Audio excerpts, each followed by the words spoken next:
Hey, today's video is about the code behind Trigger.dev. Trigger.dev is an open source background jobs platform with no timeouts. In my previous video, I showed you how to use Trigger.dev, but now I'm actually going to take a deep dive into the code behind it so you can really understand deeply how it works. This channel is called Learn from Open Source. So if you want to learn from open source projects like this, subscribe, and I have a big collection of videos you can learn from. I also run an open source project called getinbox0.com. If you want to support me, please give me a GitHub star. It helps you manage email more effectively. It's an AI personal assistant for email and also helps you very quickly unsubscribe from tons of junk email. So diving into it, here you can see how Trigger.dev actually works. They have an SDK that you install via npm, and here you can see I'm importing this task from the Trigger SDK. This is a generate content task, and over here is a function that I actually go and run, doing a GPT-4o chat completion to generate some content, and then after that it's creating an image and then it's returning those two. Now this whole process could take a minute or so. Let's say someone's made an API request to you. You don't want this like taking a minute to respond, so you'd respond immediately, but you'd add the task to your background worker on Trigger.dev basically. Trigger runs your code for you, so you could sort of see it as a pass itself, similar to how Vercel is running the code, and we're going to understand the process behind that today. Some other examples, video processing or a cron job that you want to sync with Airtable every week, or here if you want to wait for, let's say, 5 minutes, so you can do all of this via Trigger, and it makes it really easy. Now, you can run it locally as well. Here I have a local instance running. I'm going to show you how to do that yourself. If you want, you can just clone the repo. It's on GitHub, and then you'll just follow these setup steps. There's 11 steps over here. Just follow them and you'll have it running. Here you can see below I have it running myself as well, and that's the web app here on localhost 3030. And then if you also want to go and fill in lots of tasks or be able to use the CLI locally, so just keep reading. There's this references to v3 catalog folder. If you just follow these steps over here, you'll be able to log in locally and develop or deploy locally as well. So here you can see I have dev local running as well. Here you can see the platform that's on my computer right now. If I want to run, let's say, a hello world task, I can go and do that, click run task over here, and you'll see the task will run and complete. It took a second to run. Here's the task, hello world. And if we want to look at the code behind the actual task, we'll go here to this v3 catalog, and here you'll see some very simple code. It's a task that all it does is return hello world, and that's exactly what it's doing over here. So a bit about the history of Trigger.dev. They are now on v3, but the v2 was built in quite a different model. So briefly, how that used to work is you had your servers, you had your SDK, you'd call the Trigger.dev API, and then that would go and call your endpoints again. So as an example, if you scheduled a task to happen in 10 minutes from now, you basically tell Trigger, okay, make this happen in 10 minutes. But then 10 minutes later, how it would work is Trigger would call your endpoint. So your Next.js endpoint or route would run basically 10 minutes later, and you'd be running your own code. Now, that is limited to how long your code can run for. In Next.js, that basically means you have a 5-minute limit. So, but what if your task is going to take an hour? So that would be a pain point. And there were a lot of other pain points just to show you how you would define the jobs. Let's say you wanted to call, let's say Slack, you'd have to call io.slack or io.github over here. In the new model, basically, you don't have any of that. So this is what the new code looks like. Here you'll see, let's say reserve ticket. All this code sort of just runs naturally. Here you can see a Stripe call without having to do IO. Again, resend. Here there's a Slack message. So in terms of the code itself, it's much smoother, but also they're running it themselves now. So you don't have to worry about like a 5-minute limit. The code can run for an hour, and that's completely fine. So how this works, and I'll show you this in the code base shortly, is they'll go and they'll bundle up your code, they'll build a Docker image, and then when needed, they'll go and run that Docker image. So for example, if we say we want to wait for a year to run this specific code, they've built a Docker image of our code. So in a year from now, when the time has ended, it will go and run that for us. It also uses something called CRIU, C-R-I-U, which stands for Checkpoint Restoring User Space, which is cool to learn about.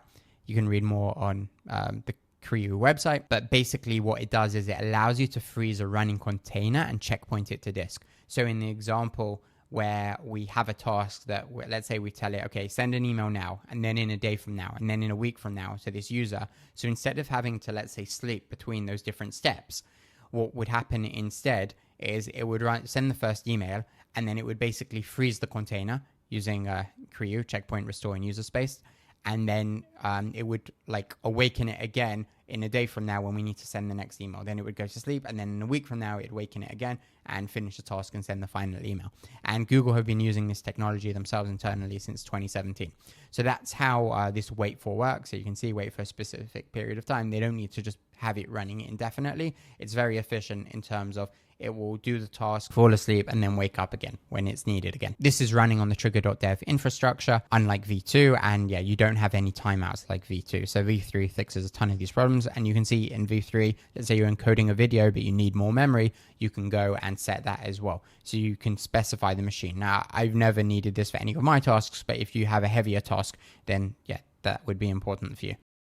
So at a very high level, how Trigger works is first we'll define a task, and over here you'll see the run code. So in this example, they're processing video. Now we can go and deploy the task using the CLI. So now it's on the Trigger backend basically that can be run at any time. So we can go and run it this way, tasks.trigger, or we can even go and click a button in the UI, or it could be scheduled to run and so on. And then when it is running, we'll see it something like this. We'll see the timeline of the events and the different parts and what's been happening. So to understand this flow, we're going to see what happens when we go deploy, and also when we write tasks, like what's actually happening there, they all work. So let's dive into it.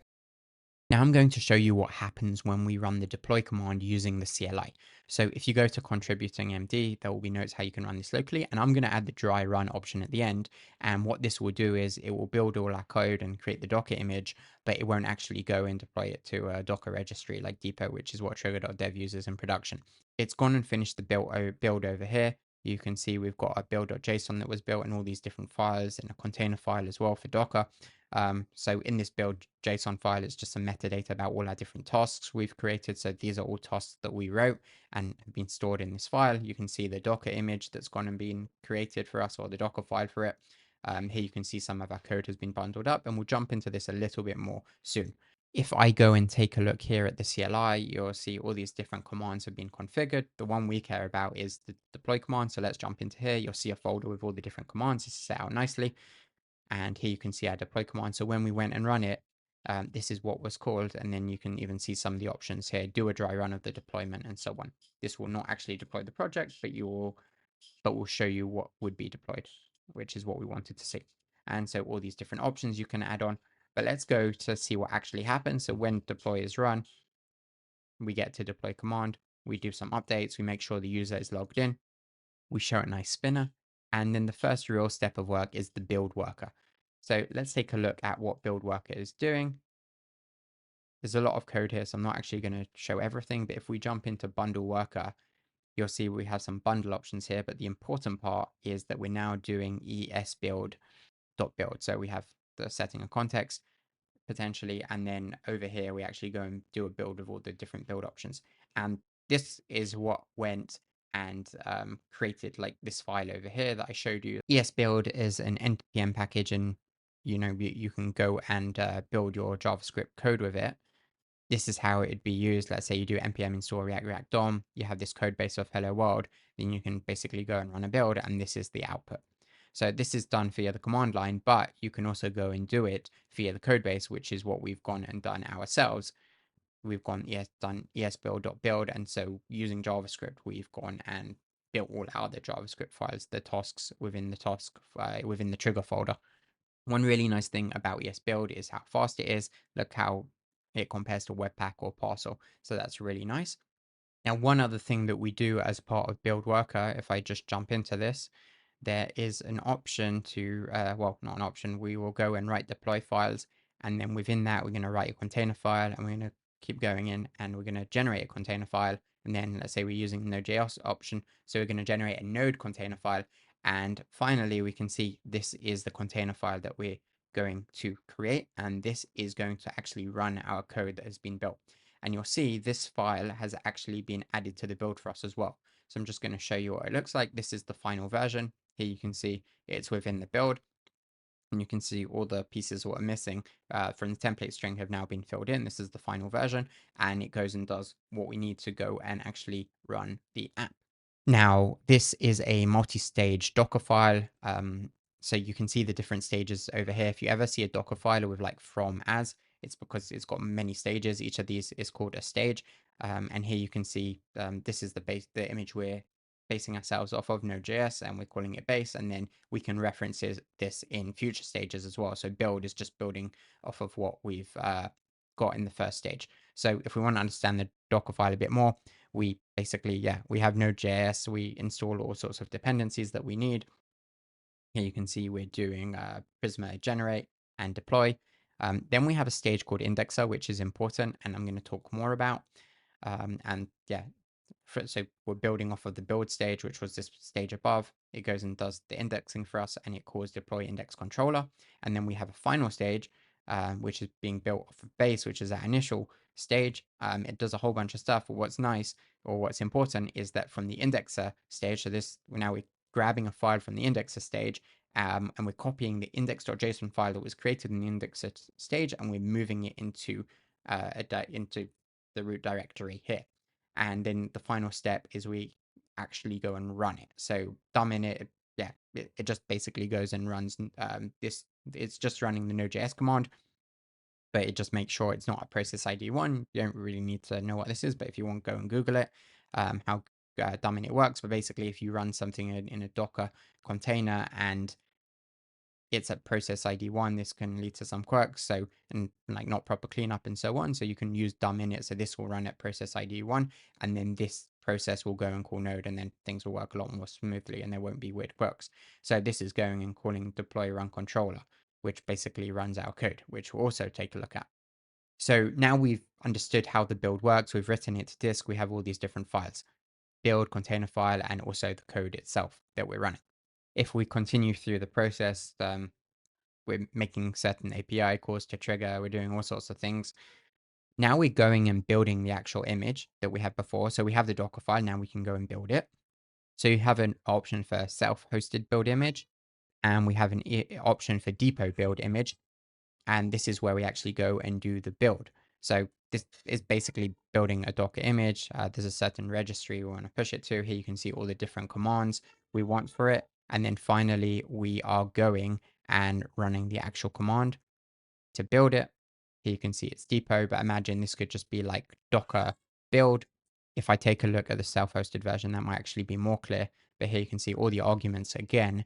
And then when we actually go and call it, here you can see the build process. So we're calling Docker and with all the different commands. So we're basically calling Docker build on that container file that we went and created. For those not familiar with Depot, it's a service that accelerates your Docker image builds. Build faster, waste less time. So Docker building can take a lot of time. This is what Trigger uses in production to go and build their own images. So now we've built the image, we've deployed it to Depot or our own registry. We're doing all sorts of things with the Trigger API to make sure it knows about this image we've gone and built for it. And that's basically the end of the deploy. Obviously, there's a lot of other things happening here, but the process as a whole is we need to bundle up all the code. We need to create a Docker image for it to be able to go and run it. Then we need to go and build that Docker image. Then we need to deploy it to some registry like Depot. And then the final stage, now it's been deployed and that's it. And now we can go and run it when we want. Now, one thing I want to jump back to is the indexer. Now, this was one of the stages in our container file. And over here, we can call deploy index controller. And I want to explain what this actually does. So we have our build code that looks something like this, and we have all the different tasks. So this task is called Hello World Sub.2, and it will appear in the dashboard for Trigger. And, we might have 100 different tasks, and we can click run task on them, or we can call it via the API. But how does Trigger actually know which tasks we have? And that's what the indexer goes and does.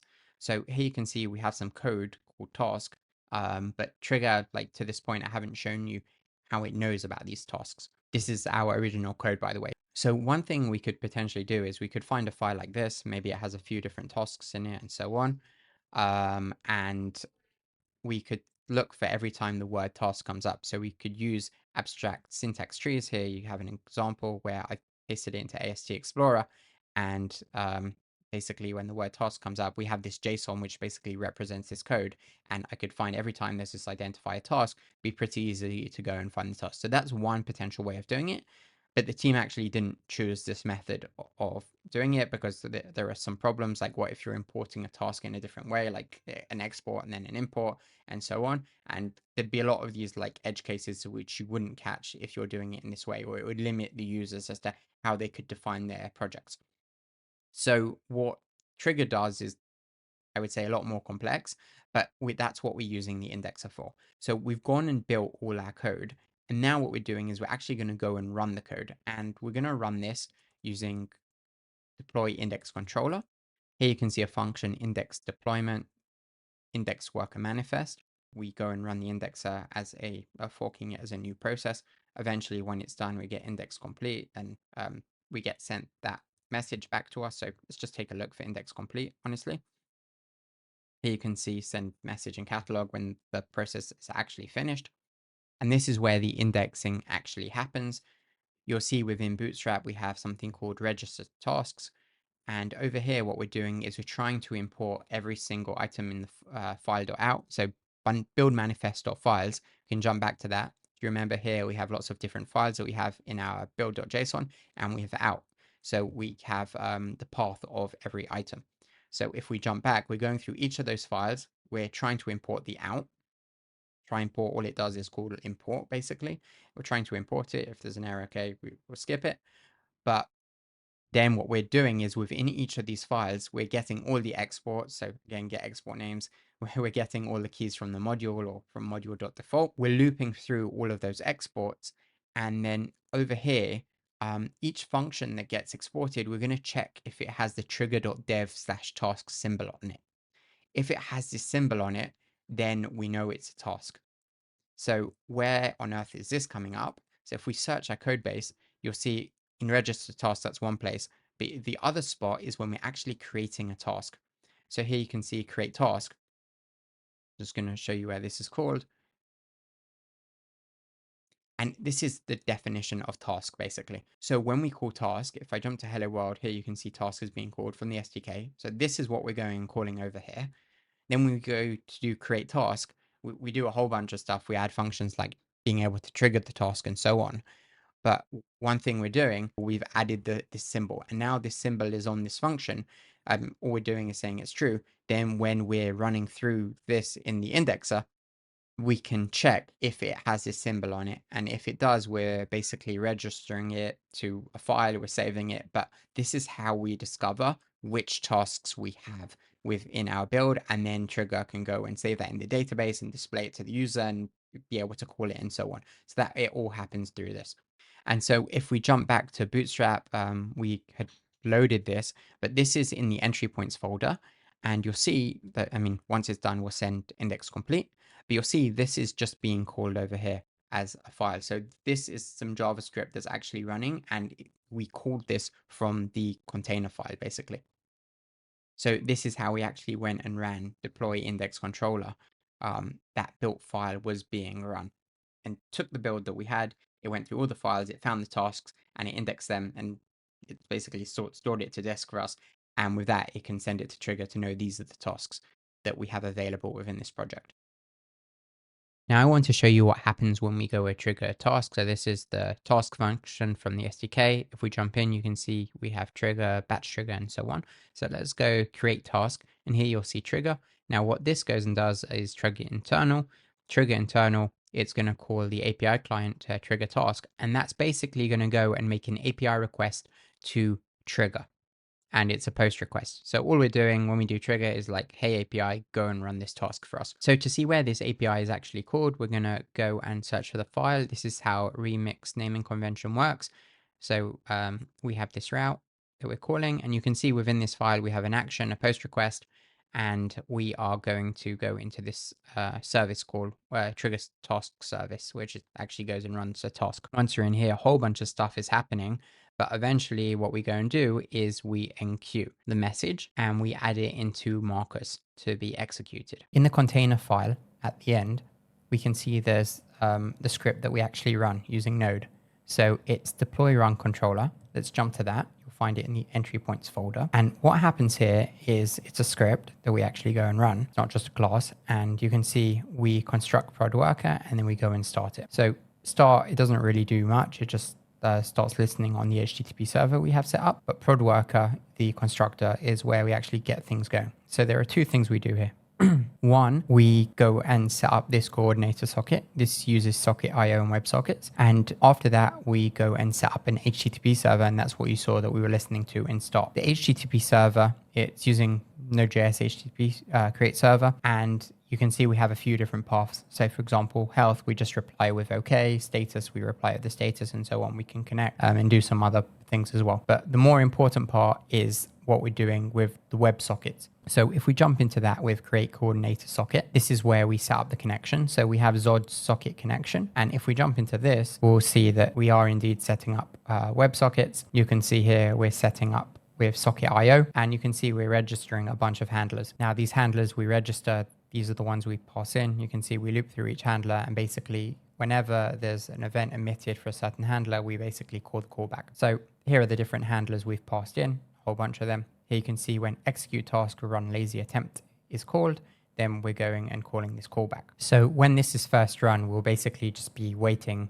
for any tasks that come into us, but assuming eventually execute task run lazy attempt does come in. If we search the code base, you can see this is where it's being emitted by the coordinator, and you can see coordinator is being set up here. It's one of our apps that it's running. It's a task coordinator. So if we take a look inside task coordinator, we have a checkpointer we set up, which we'll have to look at soon to understand that in more depth. If we jump into create platform socket, which is down here, we'll eventually get to a point where we do create prod worker namespace. And within that create prod worker namespace, we'll see this is where we went and emitted this. So there are a lot of moving pieces, even this bit of code, like how did we get here exactly? But you can get the idea that basically once the service is set up, once this container file has something running, eventually the coordinator is going to call it, and we're going to end up in here. And this is going to do the actual execution. We'll get to task run process. We'll set up a few on wait listeners, and then we'll initialize the task run process. And in here, what we're going to do is we're setting up a new child process. So we're using fork to spawn a new Node.js process, and we're opening the worker entry point file, which we'll jump to soon. And anyway, then we're opening a Zod IPC connection, which is another class that's been created here. And again, we're using handlers.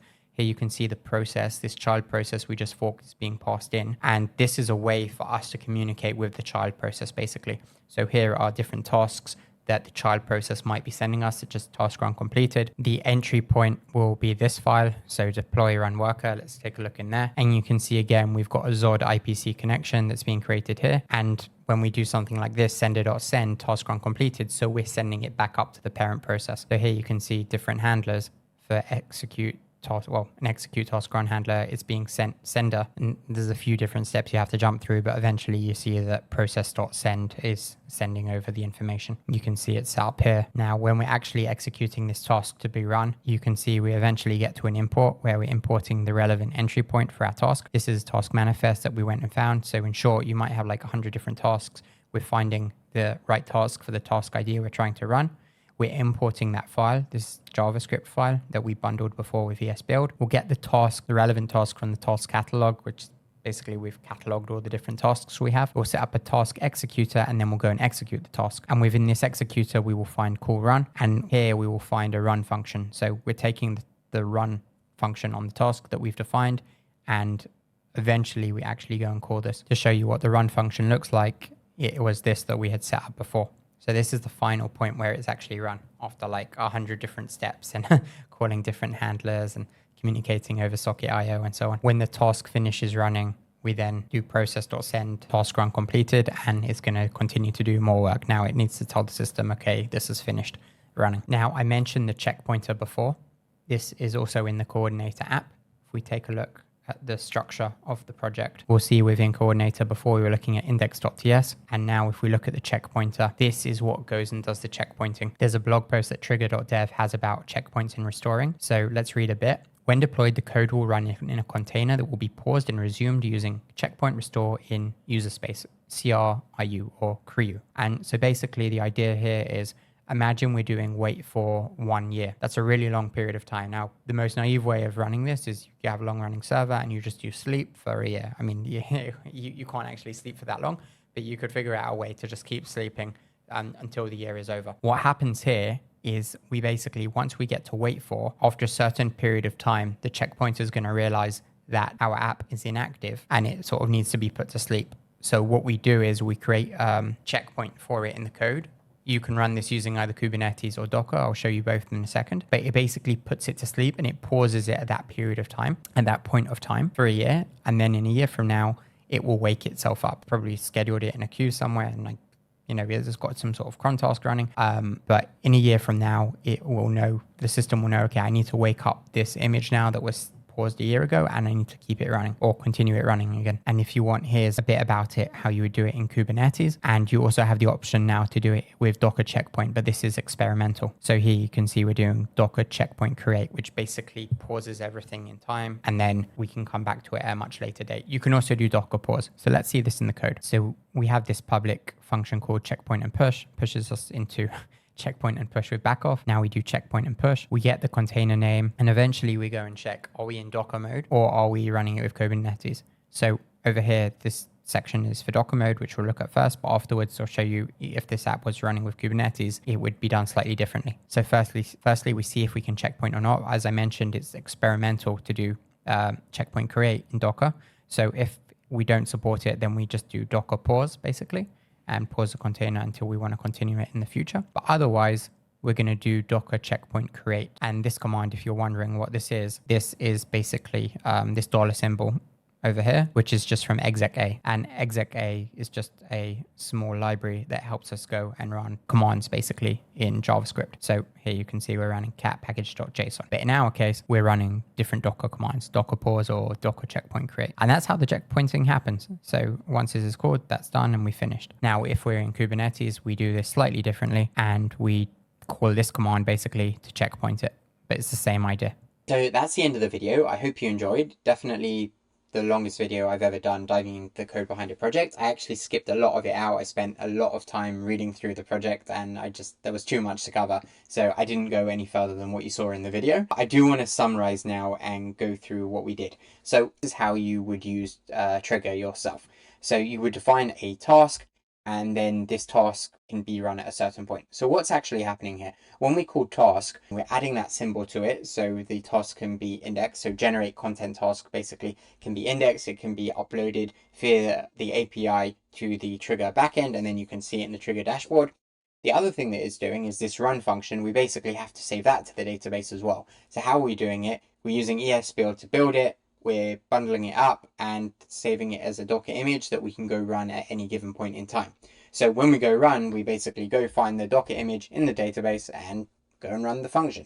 Now, something really cool we learned about was Creo, which is that when this task is being run, over here we wait for 5 minutes. So how is that going and working? So what Trigger does is instead of having a sleep for, let's say, 5 minutes or a year, because theoretically you could put 1 year here and it would work completely fine as well. So what it does instead is it basically puts it to sleep using Docker checkpoint or similar in Kubernetes, and then it's basically pausing it for 5 minutes. And then once it's time to continue the task, it goes and continues the task. Also, from within this task, we have lots of ways to communicate from the sort of the running process back up to our parent process. So we know when wait for is called and we know sort of different things that have to happen along the way. I hope you enjoyed the video. Make sure to subscribe for future videos like this. So one thing you'll see throughout the app is we're always using trace or words like span. And what this is doing is over here you can see we're calling enqueue message, but the actual function that's being called is down over here. This is where actually enqueuing the message, but it's wrapped in trace. So what's happening here, you'll notice that we're doing tracer.startActiveSpan, and the tracer, if we jump up to the top, we'll see the tracer is being imported from OpenTelemetry API. Now, to explain this in the code base, well, first, the word telemetry, what it means is tele means remote in Greek and metron means measure. So it enables us to measure things remotely. OpenTelemetry is a collection of APIs, SDKs, and tools. You can use it to instrument, generate, and collect and export telemetry data. So telemetry data is things like metrics, logs, and traces, and they help you analyze your software's behavior and performance. So if you're using something like Sentry, that's a great example of where they're using telemetry. And OpenTelemetry is open standard where everyone's supposed to sort of have the same thing. So all these different apps that are analyzing your data and measuring things for you, they can all have this same underlying core, and that's OpenTelemetry. So if we take a look at Trigger and how this works, these bars over here, these are called spans. So when we saw start active span, it was referring to this. And here you have another span, which is just 15 milliseconds and so on. So all the tracing we do, this is helpful, well, one, just to understand for the Trigger team how the app is working and performance and so on, but also to show to the end users the performance of their tasks.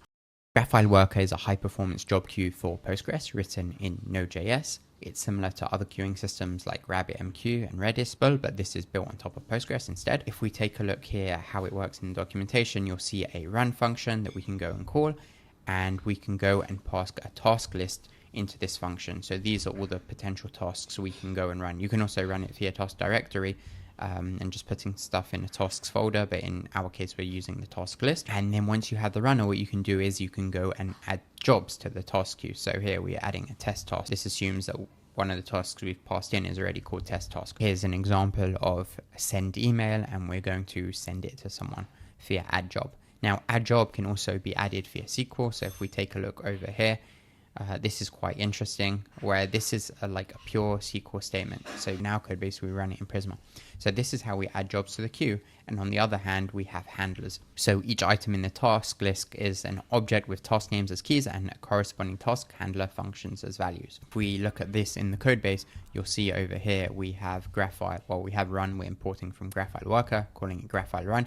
And here you'll see we are creating the runner, and we'll be able to do add job on this. You'll see add job, we are going and running a SQL statement. This is Prisma using a raw query. You can write any SQL you want in Prisma, just need to use query raw unsafe to do that. So that's how we actually go and add things onto the queue. And if we jump back to GraphFile Run, you'll see here's the task list that we're creating. So let's take a look at that. You'll see that each task has its own handle message. And if we want to go and take a look at the tasks and how they're defined over here. So we're going to have to find Zod Worker where we set it up. And you'll see over here we're creating the worker queue. And here we'll see all the different tasks that we can go and call. One of those tasks is start run. So this has a handler, and this is the function that actually gets called when the start run item is pushed off of the queue.